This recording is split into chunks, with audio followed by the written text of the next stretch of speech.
নমস্কাৰ সন্মানীয় কৃষক বন্ধুসকল মই হাতিমা আজি আকৌ পুনৰে মৰ্নিঙত আপোনালোকৰ মাজলৈ উপস্থিত হলহি।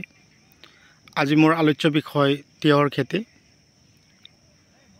তো তিয়হৰ খেতি আমি কেনেকৈ কৰিব লাগে, কিমান ডিষ্টেন্সত আমি বীজবিলাক দিব লাগে, প্ৰতিটো লাইন আমি কিমান দূৰত ৰাখিব লাগিব, কিমান ডিষ্টেন্সত আমি লাইনবিলাক ৰাখিব লাগে, আৰু তিয়হৰ খেতিৰ কাৰণে কেঁচা গোবৰ না শুকান গোবৰ আটাইতকৈ বেছি ভাল, ৰাসায়নিক সাৰ আৰু জৈৱিক সাৰ কিমান পৰিমাণে আমি খেতিত দিব লাগে, প্ৰতি বিঘাত গোবৰ সাৰ আমাৰ কিমান প্ৰয়োজন আছে। তো বৰ্তমান তিয়হৰ খেতিৰ ওপৰত মানুহে পুৰাদমে লাগি গৈছে। তাৰ কাৰণ হ'ল বৰ্তমান তিয়হৰ ছিজন আহিছে। তো তিয়হৰ খেতি কৰাৰ আগমুহূৰ্তত আপোনালোকে কেইটামান তথ্য জনাটো নিতান্তই প্ৰয়োজন। তো বন্ধুসকল, আপোনালোকে মোৰ ভিডিঅ'টো কোন ঠাইৰ পৰা চাই আছে মই আপোনালোকক অশেষ ধন্যবাদ জ্ঞাপন কৰিছোঁ। আজি মই হাইব্ৰিড জাতৰ তিয়হৰ খেতিৰ ওপৰত ভিডিঅ' এটা বনাই আপোনালোকলৈ যে আপলোড কৰিলোঁ। আশা কৰোঁ আপোনালোকে মোৰ ভিডিঅ'টো চোৱাৰ পিছত আপোনালোকে আৰু বেলেগ ভিডিঅ' চোৱাৰ কোনো প্ৰয়োজন নাহিব। আপোনালোকে মোৰ এই ভিডিঅ'টো চাই কিনে আপোনালোকে তিয়হৰ খেতি কৰিবৰ কাৰণে প্ৰস্তুতি ল'ব। তো তিয়হ, এই হাইব্ৰিড জাতৰ তিয়হ, ইয়াত এইটো খেতিত যি ধৰণৰ বীজ দিয়া হৈছে মই বীজটোৰ নাম কৈ দিছোঁ।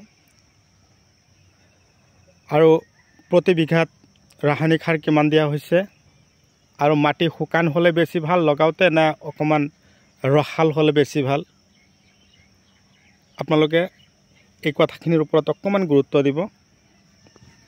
আপোনালোকে যেতিয়া হাল মাৰিব তেতিয়া তাৰ আগমুহূৰ্তত প্ৰতি বিঘাত 7 কিলো বা 8 কিলোমান চূণ সিঁচি ল'ব। প্ৰতি বিঘাত 7 পৰা 8 কিলো চূণ, ছুপাৰ ফছফেট 35 পৰা 40 কিলো যথেষ্ট, urea 15 kilo, DAP 15 kilo, magnesium 5 kilo, তাৰপিছত কেলছিয়াম 5 কিলো ধুনীয়াকৈ সিঁচি 2 পৰা 3 বাৰ আপোনালোকে হাল মাৰি ময়াই ধূলিময় কৰি তাৰপিছত আপোনালোকে তিয়হৰ বীজ খেতিত দিবৰ কাৰণে প্ৰস্তুতি ল'ব। আৰু গছবিলাক যেতিয়া গজালি মেলিব, পুলিৰ পৰা যেতিয়া অংকুৰিত হ'ব, হৈ 2 পৰা 3 দিন যেতিয়া পাৰ হৈ যাব, এটা কথা লক্ষ্য কৰিব, তিয়হৰ গছ সৰু থাকোঁতে কিন্তু এই সৰু সৰু পোকবিলাকে গছৰ গুৰিটো কাটি দিয়ে, আৰু হঠাৎকৈ চাব গছৰ গুৰিত ফাংগিচাইড লাগি যায়, গছৰ গুৰি শুকাই যায়, ক'লা আৱৰণ হৈ যায়। সেই মুহূৰ্তত আপোনালোকে কি কৰিব লাগিব, গছৰ গুৰিত যদি ক'লা আৱৰণ হৈছে, শুকাই গৈ আছে, তেনেহ'লে ক্ৰোপছ নামৰ এটা ঔষধ আছে, এইটো স্প্ৰে কৰিব। ক্ৰোপছ এইটো হ'ল ফাংগিচাইডৰ। আৰু গছৰ পাতত যদি কিবা দাগ হৈছে, ক'লা আৱৰণ হৈ আহিছে, তেনেহ'লে আপোনালোকে লক্ষণ দি স্প্ৰে কৰিব। তাৰ লগতে উৰণীয়া পোকে যদি ডিষ্টাৰ্ব কৰি আছে, ৰিলিক স্প্ৰে কৰিব। আৰু দুটা এটা পাত যদি ফুটা কৰি আছে, তেনেহ'লে ডেলিগেট স্প্ৰে কৰিব। তাৰ লগতে যেতিয়া গছৰ আগ এৰিব, 2 পৰা 3 ফুট ওখ হ'ব, যেতিয়া আমি মৰাপাতৰ ঠাৰিবিলাক এটা এটা গছত দি দিম, সেই মুহূৰ্তত আপোনালোকে গডৰেজ এগ্ৰোভেট কোম্পানীৰ গ্ৰেচিয়া ঔষধটো, এইটো হ'ল ইনচেক্টিচাইড, এইটো স্প্ৰে কৰিব। এইবিলাক ঔষধ যেতিয়া আমি খেতিত স্প্ৰে কৰিম, তেতিয়া চাব গছৰ পাতবিলাক কেঁকুৰিও নাহিব, ফুলিও নাযাব, আৰু গছবিলাক পূৰা তেলতেলীয়া হৈ থাকিব পাতবিলাক। আপোনালোকে যেতিয়া চাব 2টা এটাকৈ তিয়হ লাগিবলৈ আৰম্ভ কৰিছে, সেই মুহূৰ্তত আপোনালোকে গছৰ গুৰিত, তাৰমানে গোটেই খেতিত আপোনালোকে জলসিঞ্চন কৰিব। তিয়হৰ গছৰ কেৱল লাগে পানী। যিমান আপোনালোকে জলসিঞ্চন কৰিব, গছৰ গ্ৰ'থ সিমান হ'ব। আৰু পুলিবিলাক যে লগাব, সেই সময়ত মই এটা কথা কৈছিলোঁ যে আপোনালোকে মাটিৰ শুকান হ'লে বেছি ভাল নে অকণমান মাটিৰ ৰসাল বেছি হ'লে বেছি ভাল। সেই মুহূৰ্তত হাল মাৰিলে, ময়ালে, তেতিয়া কিন্তু মাটি ৰসাল হৈ থাকে, সেই মুহূৰ্তত আপোনালোকে লগাব। লগোৱাৰ পদ্ধতিটো হ'ল শাৰীৰ পৰা শাৰীৰ দূৰত্ব আপোনালোকে 2 হাত দিব, আৰু এটা গছৰ পৰা আৰু এটা গছৰ দূৰত্ব ৰাখিব আপোনালোকে 1 ফুট, 16, 17, 18 এইখিনিৰ মাজত আপোনালোকে ৰাখিব। লগোৱা হ'ল। মাটি নিৰ্বাচন কৰিব, কোন ধৰণৰ মাটি, ওখ, উৰ্বৰ, পলসুৱা আৰু হিউমাছযুক্ত। তো বন্ধুসকল যদি মোৰ চেনেলৰ নতুন ভিউয়াৰ্স হিচাপে আছে তেনেহ'লে মোৰ চেনেলটো সাবস্ক্ৰাইব কৰি দিব আৰু কাষত থকা বেল ঘণ্টিটো লাহেকৈ বজাই দিব। আৰু ইয়াত এইটো খেতিত অলৰেডি 2 বিঘা মাটিত তিয়হৰ খেতি আছে। ইয়াত এইটো খেতিত কিন্তু গ্লোসি সিঞ্জিনা কোম্পানীৰ এক গ্লোসি তিয়হৰ গুটি দিয়া হৈছে। গুটি দিয়া আজি 13 দিন। 13 দিনৰ ভিতৰতে গছৰ গ্ৰোথ চাওক। মই আজি আহিছোঁ খাৰুপেটীয়া এৰিয়াৰ টাকিমাৰী গাঁৱলৈ। এই টাকিমাৰী গাঁৱৰ কৃষকৰ খেতি কৰাৰ প্ৰতিভা নিজৰ দক্ষতা এখেতে নিজে দেখুৱাই দিছে।